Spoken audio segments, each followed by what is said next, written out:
Hello friends, welcome to success vision point. मेरा नाम है ललित और आज हम लोग देखने वाले हैं, जैसे कि आप लोग देख सकते हैं, टॉपिक है हमारे पास क्लोज टेस्ट, जो कि पीवाईक्यू से बेसिकली जो टीयर 1 में आए हैं 2023 के। तो ज़्यादा क्लोज टेस्ट हमने नहीं लिए हैं, सिर्फ 2 क्लोज टेस्ट लिए हैं। तो जैसा कि आपने पहले भी देखा था पैर जंबल की वीडियोज़ में, पहले आप खुद से इस वीडियो को पॉज करेंगे, फिर सॉल्व करने की कोशिश करेंगे। उसके बाद हम लोग देखेंगे कि स्मार्ट अप्रोच क्या हो सकती है किसी भी क्लोज टेस्ट को सॉल्व करने की। कुछ स्टेप्स भी मैंने लिखे हुए हैं, तो देखते हैं। हाँ जी, जैसे कि आप देख सकते हैं, आप अगर देखेंगे how to solve cloze test, तो पहला पॉइंट है आपके पास रीडिंग, है ना। तो जितना ज़्यादा आप रीडिंग करेंगे उतना ज़्यादा आपके क्लोज टेस्ट बनने की प्रोबेबिलिटी हाई होगी। आप रीडिंग के लिए, जैसे कि मैंने पहले भी आपको बताया है, तो आप नॉवेल पढ़ सकते हैं, कोई भी आपका न्यूज़पेपर है वो पढ़ सकते हैं, या कोई भी आपकी एकेडमिक की बुक है वो भी आप इंग्लिश में परस्यू कर सकते हैं पढ़ने के लिए, है ना। उसके साथ आपकी अंडरस्टैंडिंग भी अच्छी होनी चाहिए, जो कि मैंने पैरजंबल की वीडियो में भी आपको बताई थी कि किसके बाद क्या आना चाहिए। आपको वर्ब की ज़रूरत है या फिर किसी एडजेक्टिव की ज़रूरत है, किसी भी पार्ट्स ऑफ स्पीच की ज़रूरत है, तो उसके लिए आपको बेसिकली एक अंडरस्टैंडिंग चाहिए। देन आते हैं knowledge of grammar and vocab. ये सबसे ज़्यादा इंपॉर्टेंट पॉइंट है आपके पास। क्लोज टेस्ट सॉल्व करने के लिए आपको ग्रामर की नॉलेज तो चाहिए, प्लस उसके साथ वोकेबलरी भी अच्छी खासी याद चाहिए। तो जैसा कि आप लोग जानते हैं, वोकेबलरी की भी हम लोगों ने एक सीरीज चला रखी है, जिसको पोस्टमार्टम सीरीज बेसिकली हमने नाम दिया है। तो आप वहाँ से भी अपनी जो है वोकेबलरी स्ट्रॉन्ग कर सकते हैं। देन आता है लास्ट और फाइनल स्टेप, प्रैक्टिस। प्रैक्टिस आपको करनी ही पड़ेगी। आप चाहे ग्रामर की बात कर ले, या वोकैब की बात कर ले, या पैराजंबल, या पूरे किसी भी एसएससी के सिलेबस की बात कर ले, जब तक आप प्रैक्टिस नहीं करेंगे आपसे क्लोज टेस्ट सॉल्व नहीं होगा। तो आप अगर कर सकते हैं तो डेली के मिनिमम 2 से 3 क्लोज टेस्ट बनाने की कोशिश करिए। जितना ज़्यादा, इससे ज़्यादा भी बना सकते हो तो बहुत अच्छी बात है। जितना ज़्यादा आप क्लोज टेस्ट सॉल्व करेंगे उतना ज़्यादा आपके जो है मार्क्स इंक्रीज करेंगे। तो देखते हैं हम लोग। पहला क्लोज टेस्ट है आपके पास, तो वीडियो को पॉज कीजिए और पहले खुद से सॉल्व करने की कोशिश कीजिए। जैसे कि आप देख सकते हैं, ये जो क्वेश्चन आया है, ये आया है बेसिकली आपके पास, हाँ ये कलर ठीक है, सीजीएल टीयर 1 में 19 तारीख को और शिफ्ट 4 में आया है। तो 2 ही क्लोज टेस्ट लिए आज हमने, जिससे आपको थोड़ा बहुत आइडिया लगेगा कि कैसे हम लोग क्लोज टेस्ट सॉल्व करते हैं। तो वीडियो पॉज कीजिए, देन आप सॉल्व करने की कोशिश कीजिए। उसके बाद देखते हैं आपके कितने जो है आंसर सही होते हैं, और कमेंट बॉक्स में अपने आंसर भी लिखिएगा। ओके, तो होपफुली आपने वीडियो को पॉज करके सॉल्व करने की कोशिश की होगी। तो पढ़ लेते हैं हम लोग। पहले आपको पूरा क्लोज टेस्ट पढ़ना पड़ेगा, तब आपको समझ में आएगा कि एक्चुअली आंसर आने क्या वाला है, अदरवाइज नहीं आएगा समझ में। तो पढ़ते हैं पहले पूरा क्लोज टेस्ट की। हाँ, स्टार्टिंग हमारे पास, when he was in college a famous poet made a useful distinction for him. He had drunk in the poet's company to be compelled to describe to him a poem he was of. It would be a monologue of sorts, the contemplation of a student on a summer afternoon who is reading Emphasis. The poem itself would be a subtle of emphasis, translating the heat, the day, the student's concerns into uh, semiratical poesis, translating even his and boredom with that famously foolish book into a euphemism. The poet nodded his big head in a sympathetic, rhythmic way as this was dashed to him, when then told him that there are 2 kinds of poems. अब यहाँ तक भी इसको पढ़ के छोड़ सकते हैं। हाँ जी, तो पहला सॉल्व करते हैं। पहला ब्लैंक है आपके पास यहाँ पर, है ना।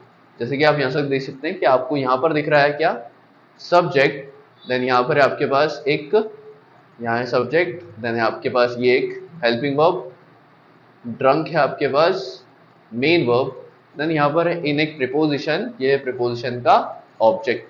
तो यहाँ पर कुछ ऐसा वर्ड आना चाहिए जो एडजेक्टिव टाइप का हो। आप देख सकते हैं फार जो है, ये बेसिकली फार की बात कर लेते हैं। फार लगता है डिस्टेंस के सेंस में, तो यहाँ पर डिस्टेंस का कोई सेंस है नहीं, तो आपका फार ऑप्शन नहीं हो सकता। देन आप बात करेंगे सिंस। सिंस होता है आपका कंजंक्शन भी होता है, प्रिपोजिशन भी होता है, और एडवर्ब ऑफ टाइम के तरीके से भी काम करता है, तो ये भी आपका ऑप्शन नहीं हो सकता। देन बात करेंगे आपने पढ़ा होगा मच और मैनी। मच और मैनी में भी डिफरेंस होता है। एक तो जो आपका है मच, वो अनकाउंटेबल नाउन के लिए आता है, और ये जो है काउंटेबल नाउन के लिए आता है। तो आपका एक ही ऑप्शन बचता है, क्या? इनफ, है ना। आपने और कई बार सुना होगा ही हैज इनफ मनी। तो इनफ जो है अगर नाउन के पहले आता है तो उसकी विशेषता भी बताता है, और उसके बाद लगता है तो वो इस तरीके से काम करता ही है। तो आंसर देख लेते हैं हम। जैसे कि आप पहले का आंसर देख सकते हैं, पहले का आंसर है इनफ। तो आपने अगर एक बार इस क्लोजर्स को पढ़ लिया तो आपको बार बार इसे पढ़ने की आवश्यकता नहीं। जैसे ही आप इसको पढ़ेंगे आपका जो है अगली बार से क्वेश्चन सुनना स्टार्ट हो जाएंगे। हाँ जी, दूसरे पे आते हैं। दूसरा ब्लैंक है हमारे पास यहाँ पर, आपने यहाँ पर भर दिया क्या? Enough. Drunk enough in the poets company to be compelled to describe to him a poem he was dash off. तो आप देख सकते हैं किसी के साथ ऑफ लगने वाला है, आप प्रपोजिशन के तरीके से भी कर सकते हैं। स्ट्रे का मतलब अगर आपको नहीं पता है तो मैं आपको बता दूंगा। देन मार्किंग का मतलब होता है मार्क करना किसी भी चीज को, या निशान लगाना होता है। निशान लगाने के सेंस में होता है। यहां पर निशान लगाने का कोई सेंस आ नहीं रहा है। हाँ जी। ड्राई करने का मतलब किसी भी चीज को जो आप कपड़े सुखाने के सेंस में यूज करते हो, सुखाना, है ना।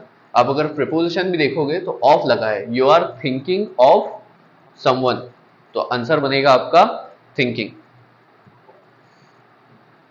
हाँ जी, जैसे कि आप देख सकते हैं आपका सेकंड का आंसर है थिंकिंग। देखते हैं थर्ड में। जी, थर्ड ब्लैंक है आपके पास यहाँ पर।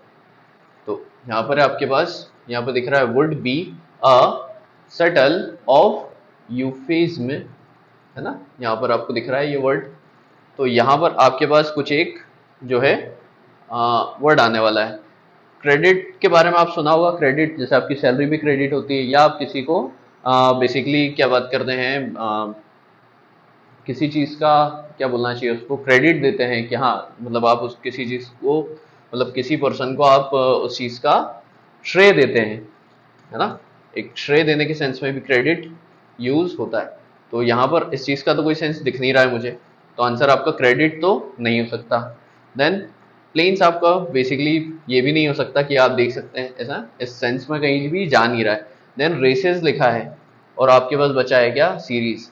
आप अगर बुक के बारे में बात हो रही है ना, वुड बी अ, तो आप बेसिकली क्या है, अगर बुक है तो कहीं ना कहीं क्या सीरीज के बारे में बात हो रही होगी। रेसेस यानी दौड़ से भी इसका कोई लेना देना नहीं है।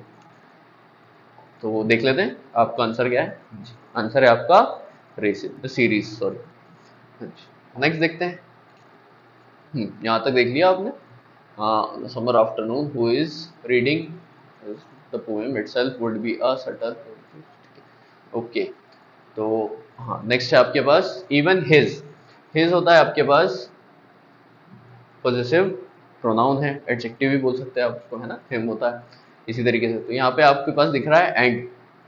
एंड जो है आपके पास कंजंक्शन का तरीके से काम करेगा। एंड के बाद आपको एक बोर्डम दिख रहा है, तो यहाँ पर भी हमारे पास इसी से मिलता जुलता कोई एक शब्द आने वाला है।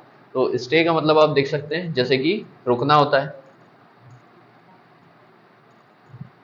ना। वेटेज का मतलब तो भार होता है।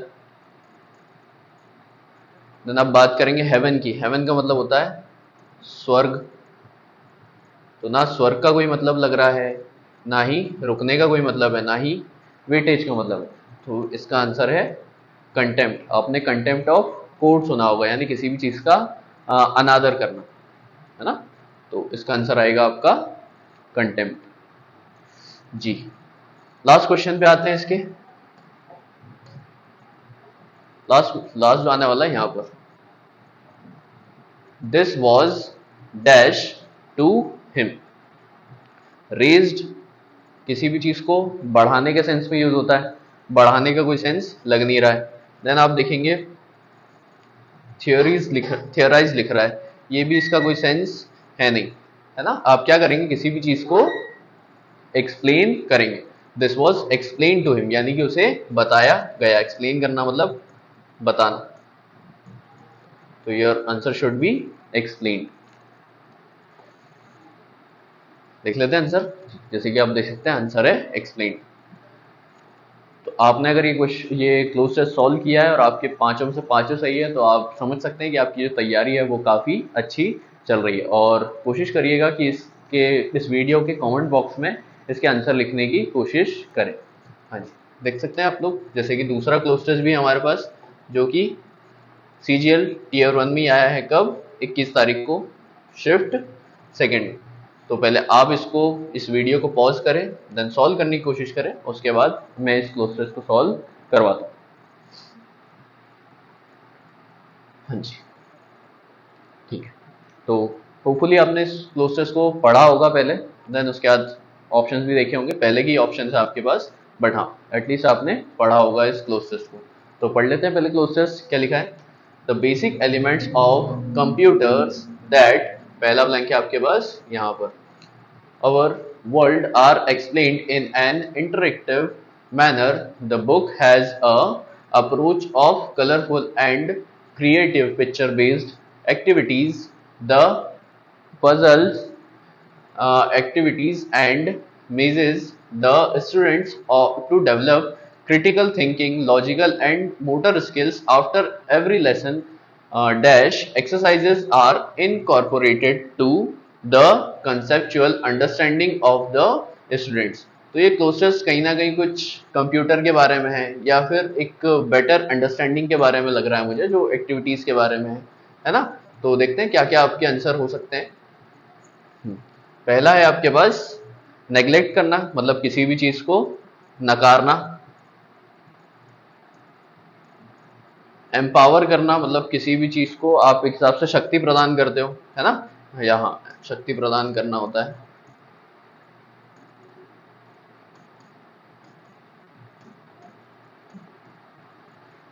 हाँ जी, नेग्लेक्ट का ही एक और नेग्लेक्ट दिया हुआ है, एंड यहाँ पर दिया है एम्पावर्स। तो बेसिकली यहाँ पर जो है आपसे एग्जामिनर आपकी जो है नॉलेज जानना चाह रहा है कि आप क्या लगाएंगे, है ना। तो आप देख सकते हैं आपके पास द है आर्टिकल, देन बेसिक है आपके पास as an adjective, main subject है आपके पास क्या, एलिमेंट्स। तो अगर आपके पास मेन सब्जेक्ट कैसा है, प्लूरल है, तो आपके पास सिंगुलर वर्ब तो नहीं आ सकती, तो नेग्लेक्ट्स नहीं आ सकता और ये भी नहीं आ सकता है ना। तो अगर किसी भी चीज को आप नकारोगे तो नहीं, है ना। कंप्यूटर क्या करेगा, किसी भी चीज को शक्ति प्रदान करेगा, तो आंसर होगा आपका एम्पावर करना। देख सकते हैं आप आंसर। नेक्स्ट पे आते हैं। Our world are explained in an interactive manner, the book has a dash. A है मतलब यहां पर किसी एक क्या आने वाला है, आपका एक एडजेक्टिव आने वाला है। एडजेक्टिव देख लेते हैं। ट्रिवियल यानी होता है तुच्छ, डिफिकल्ट यानी विकट परिस्थिति आप बोल सकते हो, विकट या मुश्किल, है ना। कॉम्प्लेक्स यानी जटिल, और यूनिक यानी अद्वितीय, अद्वितीय। तो आप खुद इस जो है ये सिंपल वोकेबलरी है बेसिकली, आप किसके हिसाब से, has a unique approach of colourful and creative. तो आंसर बनेगा आपका क्या, यूनिक। देख सकते हैं आप आंसर है यूनिक जी। थर्ड वाले पे आते हैं। थर्ड वाले में क्या आंसर आने वाला है आपका। थर्ड में वापस से आपसे शायद ग्रामर पूछी गई है ना। टेंस के बारे में पूछा है। हेड के साथ V3 लगता है, यानी कि ये पास्ट परफेक्ट टेंस है। देन आप V2 देखेंगे तो यानी ये है simple past, simple past. Then देखेंगे हेल्प्स, हेल्प्स भी कैसा है, सिंपल प्रेजेंट, और ये भी कैसा है, सिंपल प्रेजेंट। तो यहाँ पर आप अगर देखेंगे तो यहाँ पर आर लगा है, हैज लगा है, तो कहीं से भी टेंस तो पास्ट नहीं आने वाला है। तो आंसर आपके पास बचा है क्या, दो ऑप्शन, कि किसके बाद क्या आएगा।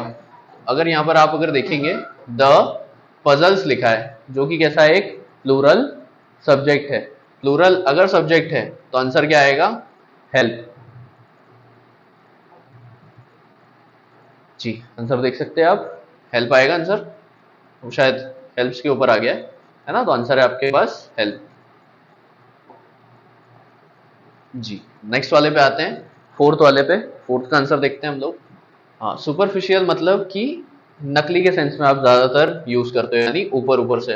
देन इरेशनल भी आपका क्या है, एक एडजेक्टिव है। बैफल करना यानी कि थोड़ा सा आपका जो माइंड है वो अलग तरीके से चल रहा है। बैफल करना यानी इरिटेट करने के सेंस में भी यूज होता है कई बार, है ना। तो आप माइंड आपका बैफल कर रहा है, या पजलिंग के सेंस में भी यूज होता है। तो देखते हैं आंसर, सुपरफिशियल नहीं हो सकता। आप अगर कॉन्सेप्चुअल की बात करोगे तो वो दिमाग जो है कहीं ना कई बार जो है दिमाग आपका ज्यादा चलाने के सेंस में यूज होगा। तो आंसर बनेगा आपका ब्रेन स्ट्रॉमिंग। यहाँ पर देखेंगे आप, every lesson brain storming exercises are incorporated to, answer है आपका ब्रेन स्ट्रॉमिंग। जी, here comes the last question of this session. हाँ जी, यहाँ पर आने वाला है टू। टू लिखा है, टू, टू के बाद एक नाउन आने वाला है। नाउन आप देख सकते हैं, इवॉल्विंग जो होता है ये भी मतलब आपका वर्ब का ING form as an adjective की तरीके से काम करता है। तो ये आपका आंसर नहीं हो सकता। ये भी इवॉल्व जो है, ये भी है, ये भी आपका नहीं होने वाला। तीन ऑप्शन आपके कैसे हैं, एडजेक्टिव दिए हुए हैं। आंसर सिर्फ एक ही बचेगा, क्या, टू इवॉल्व। यहाँ पर बेसिकली एक वर्ब चाहिए, टू के साथ V1 बनेगा। तो to evolve conceptual understanding of the students. Answer देख सकते हैं आप, इवॉल्व है। ओके, तो thank you for attending this session and we hope you really like our videos। अगर आपको ये वीडियोस पसंद आते हैं और ऐसे ही आप की कोई भी डिमांड है किसी भी चैप्टर को लेके, तो आप बता सकते हैं कमेंट बॉक्स में। और ज़्यादा वीडियोस देखने के लिए या पाने के लिए आप इस वीडियो को लाइक, शेयर, कमेंट और सब्सक्राइब कर सकते हैं। और ये हमारे कुछ ऑफलाइन बैचेस हैं जो कि कोलार रोड में चलते हैं बेसिकली। तो आप ऑफलाइन भी आकर इन बैचेस को अटेंड कर सकते हैं। So okay, and thank you for attending this session. Have a nice day and good bye. जय हिंद।